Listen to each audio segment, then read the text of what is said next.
नमस्कार सर्वांचे कथालेखन मराठी स्टोरी या आपल्या चॅनेलमध्ये स्वागत आहे. आज आपण पाहणार आहोत रात्री 3 वाजता या कथेचा भाग दुसरा अंतिम भाग. लेखक आहेत रोहित कांबळे. या कथेचा पहिला भाग डिस्क्रिप्शन बॉक्समध्ये त्याची लिंक दिलेली आहे, तिथे जाऊन तुम्ही चेक करू शकता. मागच्या भागात आपण पाहिलं की घराची लाईट गेली.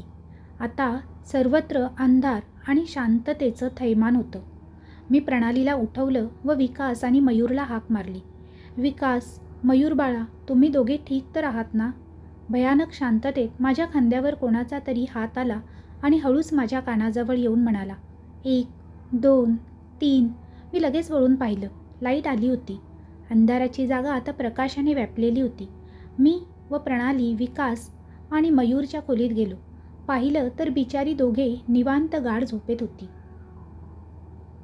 जसं काय इथे काही झालंच नव्हतं. आता आम्हा दोघांना कळून चुकलं होतं की या घरात काहीतरी नक्कीच आहे. आता पाहूया पुढे. सकाळ होताच मी सर्वात आधी त्या मोबाईल नंबरचा शोध घेतला. हा कोणाचा नंबर असेल? कोण रोज रात्री बरोबर 3 वाजताच मला फोन करत असेल? व काल रात्री जे काय घडलं त्याच्याशी या नंबरचा काही संबंध आहे का? या सर्व प्रश्नांची उत्तरे शोधण्यासाठी मी माझ्या एका मित्राला या फोन नंबरची सर्व डिटेल्स काढायला लावली. लगेच अर्ध्या 1 तासाने त्याचा फोन आला. मी विचारलं. नाही, मी त्याच्यावर प्रश्नांचा वर्षावच केला. अरे भेटला का त्या नंबरचा मालक? या नंबरची लोकेशन काय आहे? आता हा नंबर कुठे आहे? अरे थांब जरा, श्वास तर घे, मी सर्व सांगतो. मला तू सांगितल्याप्रमाणे मी या नंबरचा खूप शोध घेतला, पण हा नंबर तर अस्तित्वातच नाही आहे. माझा मित्र मला माहिती देत म्हणाला. मला त्याच्या बोलण्यावर विश्वासच होत नव्हता. असे कसे शक्य आहे? मला तर या नंबरवरून फोन येत होता. असं कसं होऊ शकतं? हा नंबर अस्तित्वात कसा नसू शकतो? मला गेल्या 2 दिवसांपासून रोज रात्री 3 वाजता याच तर नंबरवरून फोन येत आहे. मला काहीच कळत नव्हते. माझ्याने जेवढं होऊ शकतं तेवढं मी केलं. अजून काही मदत हवी असेल तर सांग, समोरून मित्र म्हणाला. बरं, मी करतो तुला नंतर कॉल. एवढं बोलून मी फोन ठेवून दिला. दरवाजावरची बेल वाजली. मी दार उघडलं. समोर पोस्ट घेऊन पोस्टमन उभा होता. त्याने मला विचारलं, बंगला नंबर हाच आहे का? मी म्हटलं हो हाच आहे. तो हात पुढे करत म्हणाला, हे घ्या, तुमचं पोस्ट आलं आहे आणि इथे एक सही करा. मी सही केली व दार लावून घेतलं. पोस्ट पाहत होतो कोणाचा आहे. पाहता पाहता माझं लक्ष पोस्टवर असलेल्या पिनकोडवर गेलं. पिनकोड होता 175103. माझ्या लगेच लक्षात आलं. मी तो मोबाईल नंबर पाहिला. त्या फोन नंबरचे शेवटचे 6 अंक होते 175103 आणि पुढील 4 अंक 9488. हा तर बंगला नंबर आणि मनालीचा पिनकोड आहे. यावरून मला कसा कॉल येऊ शकतो? आता मला कळालं होतं, या घराचे काहीतरी रहस्य नक्कीच आहे. मला याचा शोध घ्यावाच लागेल. हे घर आधी कोणाच्या मालकीवर होते? मी याचे जुने रेकॉर्ड्स चाळू लागलो. त्यापैकी आता सगळेच या जगात नव्हते. मी आता खूप निराश झालो होतो. आता मला या घराबद्दल काहीच नाही कळणार. याचा भूतकाळ काय आहे? असं काय घडलं होतं की ती मुलगी कोण होती? तिचा आवाज मला या फोनवरून रोज रात्री 3 वाजता येतो. काय आहे नक्की? तेवढ्यात मला माझ्या मागच्या बाजूने कोणीतरी गेल्याचा भास झाला. मी वळून पाहिलं. मागे कोणीच नव्हतं. समोरून एका मुलीचा आवाज आला. जसं काय ती खेळत होती व हसत होती. हा हा हा हा. मी समोर पाहिलं तर पुन्हा मागून आवाज आला. आवाज वाढतच चालला होता. त्या मुलीचा हसण्याचा, खेळण्याचा किंकाळ्या त्या बंगल्यात घुमायला लागल्या. मी माझे कान गच्च माझ्या दोन्ही हाताने दाबून घेतले आणि काही वेळाने आवाज बंद झाला. मी डोळे उघडले व कानावरचा हात काढला आणि समोरचं दृश्य काही वेगळंच होतं. घर पूर्णपणे सजावटीने रंगलेलं दिसत होतं. लाल गुलाबी, खूप रंगीबेरंगी फुगे व फुलांनी बंगल्यातील कोपरा आणि कोपरा सजवलेला होता. दाराला मोठे तोरण लागलेले होते. फटाके व खूप काही गोष्टींनी घर सजवलेलं होतं. आनंदाचे वातावरण वाटत होते. तेव्हा माझे लक्ष अजून काही गोष्टींवर गेलं की मी पाहिलं घरातील सर्व वस्तू आमच्या नव्हत्या. त्या खूप जुन्या काळच्या वाटत होत्या. तेवढ्यात समोरून एक मुलगी आली. 9-10 वर्षांची असावी. शुभ्र रंग, घारुळे झिळमिळ डोळे, नकटे नाक व डोक्यात राजकुमारीसारखे मुकुट घातलेले होते. हे सर्व पाहून मला विश्वासच होत नव्हता. असं वाटत होतं की हे सर्व स्वप्नच आहे. स्वप्नातून बाहेर येण्यासाठी मी स्वतःला चिमटी काढली, पण हे सर्व खरं होतं. ती लहान मुलगी माझ्याकडे धावत येत होती. मला काहीच कळालं नाही. ती माझ्याकडे धावत येत आहे, ही मला ओळखते का? माझ्या डोक्यात हे सर्व सुरू असतानाच ती माझ्यामधून आरपार सरळ धावत निघून गेली. माझं पूर्ण अंग घामाने चिंब झाले होते. हे काय घडतंय? हे अशक्य आहे. हे शक्यच नाही. मी तर फक्त इथे सोफ्यावरच बसलो होतो. मी कसा मरू शकतो? नाही नाही, असं नाही, असं नाही होऊ शकत. प्रणाली, मयूर, विकास, कुठे आहेत तुम्ही सर्व? मी त्यांना जोरजोरात हाका मारू लागलो, पण सगळं व्यर्थच. तिथे प्रणाली, विकास व मयूर यांपैकी कोणीही नव्हतं. कुणीही दिसतही नव्हतं. तेवढ्यात दरवाजा ठोठावण्याचा आवाज आला. खटखट. त्या लहान मुलीने तो दरवाजा उघडला आणि काही लहान मुले आणि त्यांसोबत मोठी माणसे एकदम म्हणाली, happy birthday Priya, happy birthday. त्यांच्या हातात खूप साऱ्या भेटवस्तू होत्या. म्हणजेच आज त्या मुलीचा, छोट्या मुलीचा वाढदिवस होता, जिचं नाव प्रिया होतं तर. आणि ती सर्वांना थँक्यू म्हणाली. त्यांना आत येण्यास तिने सांगितलं.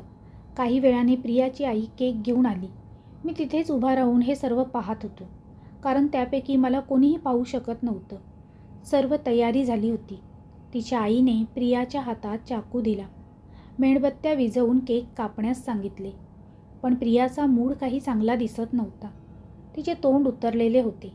त्या उतरलेल्या तोंडानेच ती म्हणाली, पप्पा अजून का नाही आले? त्यांना लक्षात नाही आहे का आज माझा वाढदिवस आहे म्हणून? तेवढ्यात दरवाजातून आवाज आला. प्रियाचे पप्पा त्यांच्या प्रियाचा वाढदिवस कसा विसरू शकतात? हे बघ, हे बघ, तुझ्यासाठी किती साऱ्या भेटवस्तू घेऊन आलो आहे मी. प्रिया पप्पांकडे धावत गेली आणि म्हणाली, मला वाटलं तुम्ही माझा वाढदिवस विसरलात म्हणून अजून नाही आले, पण तुम्हाला तर लक्षात होता. प्रिया आता खुश झाली. आज तिचा वाढदिवस होता.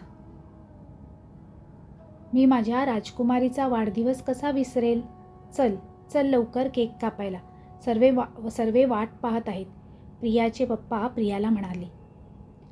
खूप आनंदाचे वातावरण होते. मीही त्यात रमलो आणि अगदी रमून गेलो होतो. मला अजूनही कळत नव्हते की मी इथे कसा आलो, माझ्यासोबत काय झाले. केक कापून झाल्यावर लहान लहान मुले नाचत होती. छोटीशी पार्टी टाईपच म्हणा. काही वेळाने ती पार्टी संपली. सर्व आपापल्या घरी निघून गेले. प्रिया जाम खुश होती. ती सर्व भेटवस्तू उघडून पाहू लागली. कोणी काय दिले? अगदी ती आनंदित होती. याची तिला उत्सुकता होती की कोणी काय दिले, म्हणून ती सर्वच भेटवस्तू पाहू लागली. तिने हळूहळू सर्वांच्या भेटवस्तू उघडल्या. ती आता खूप दमली होती. तिच्या पप्पांनी तिला खोलीत नेले. तसा मीही त्यांच्या मागे मागे गेलो. प्रियाला तिच्या पप्पांनी ज्या खोलीत नेले ती खोली माझी आणि प्रणालीची होती. प्रिया तिच्या पप्पांना म्हणाली, पप्पा, मला एक गोष्ट सांगा ना, जसे तुम्ही रोज सांगता. रात्रीचे 2:30 वाजले होते. प्रियाचे पप्पाही खूप दमले होते. पण काय करणार, प्रिन्सेस ताईंचा वाढदिवस होता ना. मग सर्व हट्ट पूर्ण करायचा म्हणून तिचे पप्पा तिला एक गोष्ट सांगू लागले. गोष्ट मोठी होती म्हणून मला काय पूर्ण गोष्ट आठवत नाही, पण शेवटच्या काही ओळी होत्या त्या अजून माझ्या लक्षात आहेत. त्या अशा होत्या, तर जादूगरने त्या मुलाच्या हातावर त्याची काळी जादुई टोपी ठेवली व त्या मुलाला त्याचे डोळे घट्ट बंद करायला सांगितले व त्याची जादुई छडी त्या टोपीवरून फिरवत एक मंत्र म्हटला. रे मामा, कुठे जाशील रे? पापा रे पापा, आज येशील का? तू साबू बाबू, चल टोपीत ये तू. असं मंत्र म्हणून ते म्हटला. 1, 2, 3. ती तेवढ्यात काय माहीत की प्रियाच्या वडिलांना काय झालं. त्यांचा आवाज अडकू लागला. श्वास घुसमटून आला. त्यांनी स्वतःचा गळा धरला. डोळे लाल, तोंड निळं, हाताच्या नसा ताणलेल्या. तसेच जमिनीवर ते धारातीर्थ पडले. प्रियाला काहीच कल्पना नव्हती की तिच्या वडिलांसोबत काय झालं होतं. आणि तेवढ्यात घड्याळात 3चा ठोका पडला. प्रियाच्याही गळ्यात तसाच त्रास व्हायला सुरू झाला. तिच्याही डोळ्यात रक्त उतरले होते. लालसर डोळे, चेहरा पार निळा, गळ्याची नस ताठरली व तोंडातून पांढरा फेस येऊ लागला. आणि तीही त्या पलंगावर धारातीर्थ झाली.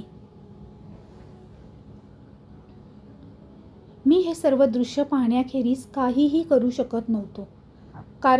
कारण मी रुग्णवाहिकेला फोन करण्यासाठी टेलिफोन करायला गेलो, तर जसा मी टेलिफोन उचलायला गेलो, माझा हात पुन्हा त्या टेलिफोनच्या आरपार निघून गेला. मी काहीही करू शकत नव्हतो.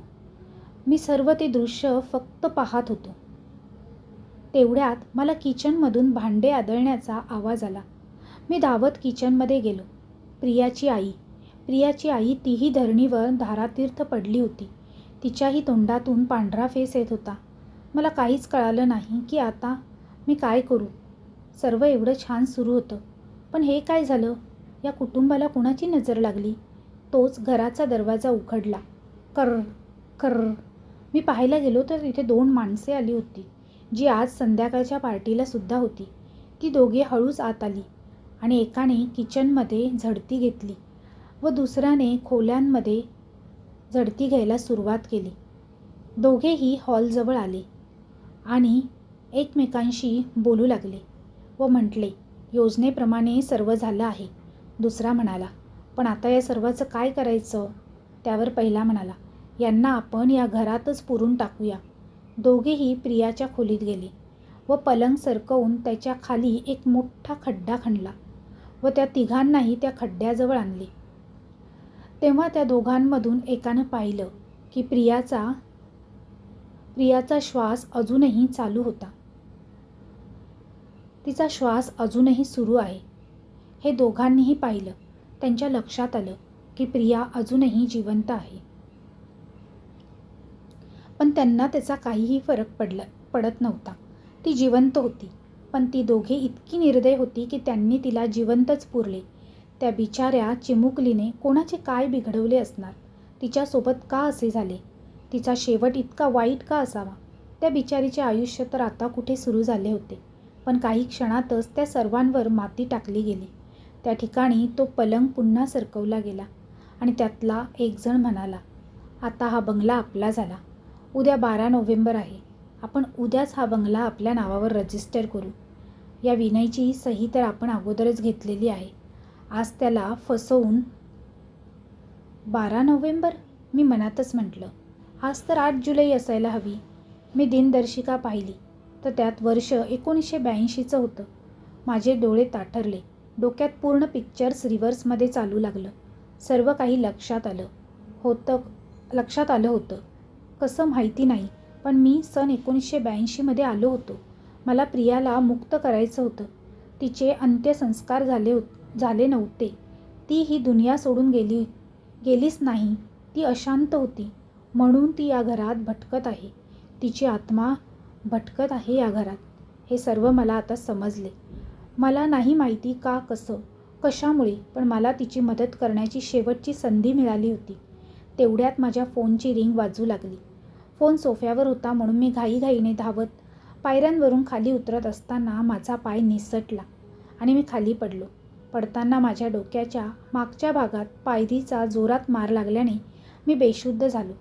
माहिती नाही किती वेळाने मला शुद्ध आली, पण जेव्हा मी शुद्धीत आलो तेव्हा मी त्या सोफ्यावर होतो. घड्याळात पाहिलं तर सायंकाळचे 6 वाजले होते. मी प्रणालीला व विकास आणि मयूरला हाक मारली. ते तिघे लगेच आले आणि त्यांना हा सर्व घडलेला सर्व प्रसंग मी त्यांना सांगितला.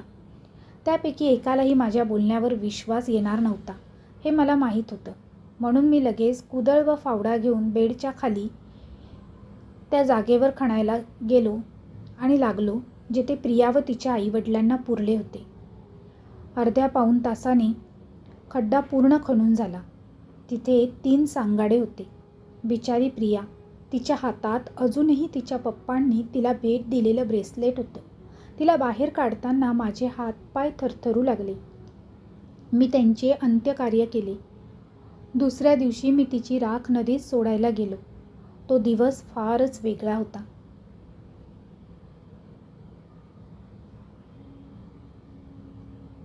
वारा अगदी मंद गतीने वाहत होता. झाडाची पाने हलकी डुलकी डोल डोलत होती. आभाळातील ढगांनी वेगळीच नक्षी स्वीकारली होती. पक्ष्यांची किलबिलाट थांबली होती. सूर्य मावळत आला होता. नारंगी सूर्य व आसपासचा आभाळ. नारंगी पिवळसर प्रकाश धरणी स्पर्श करत होता. नदी शांत, मंद, स्वभावी, कोणाला तरी अभिवादित करण्यासाठी मौलवी झाली होती. मी श्वास कवटाळून नदीत प्रवेश केला. पाण्यात माझ्या हालचाली तरंगून आल्या. हातात मडके घेऊन उभा होतो मी प्रिया. जर प्रियाचे आयुष्य अजून मोठे असते तर त्या नाजूक साजूक व गोड विचारांची प्रिया, तिच्या आयुष्याची मी कल्पना करत राहिलो. हळूच मडक्यावरचे जसे लहान मुलाच्या माथ्यावरून हात फिरवतात तसे ते कापड मी सरकवले. पाण्याच्या ओघात तिची राख अर्पित केली. मी ती गोष्ट पूर्ण करू लागलो जी तिच्या पप्पांनी अर्ध्यात सोडली होती. 1, 2, 3 बोलून जादूगरने टोपी उचलली व त्या मुलाच्या हातात एका फुलपाखराचे कोश होते, ज्यातून नुकतेच कोवळे तांबूस रंगाचे पंख बाहेर डोकावत होते. एका फुलपाखराने भरारी घेतली. प्रिया बाळा, तू मुक्त झालीस. प्रिया, तू मुक्त झालीस बाळा. आता तुला त्रास नाही, कसलाच त्रास नाही. सुखी राहा. तेवढ्यात मला पाण्याच्या ओघळात लांब क्षितिजावर प्रिया तिच्या वडिलांचा बोट धरून जाताना दिसली. मागे वळून मला पाहत म्हणाली, मामा, तुझी ही भेटवस्तू मला खूप आवडली. चल, जाते मी. तेवढ्यात पक्ष्यांची जोरात किलबिलाट सुरू झाली. वाऱ्याचा वेग वाढला. जसे काही त्या किलबिलाटाने त्या प्रियाला अंत्यविदाह देत होते. तू नाजूक, लुकलुकणारे तुझे डोळे, आयुष्य तुझे लहान, काय होती तुझी चूक? का असे घडले कळेल का कधी मला? आठवणीत तुझ्या वाट पाहतोय तुझा मामा. तुझ्या वाढदिवसाची भेट घ्यायला पुन्हा येशील का तू? समाप्त. तर ही छोटीशी हृदयस्पर्शी कथा तुम्हाला कशी वाटली हे कमेंटद्वारे कमेंट करून नक्की कळवा. कथा आवडली असेल तर तुमच्या मित्रपरिवारांसोबत शेअर करायला विसरू नका. व्हिडिओ आवडला असेल तर व्हिडिओला लाईक करा आणि शेअर करा. त्याचप्रमाणे आमचा मराठी कथालेखन हा चॅनल आवडला असेल तर चॅनलला सबस्क्राईब करायला विसरू नका. तसेच बेल आयकॉनवर क्लिक करून ऑलवर सेट करा, जेणेकरून तुम्हाला नवनवीन व्हिडिओचे नोटिफिकेशन लगेचच मिळतील. पुन्हा भेटूया अशीच नवीन सुंदरशी कथा घेऊन. तोपर्यंत सर्वांना धन्यवाद. Bye bye.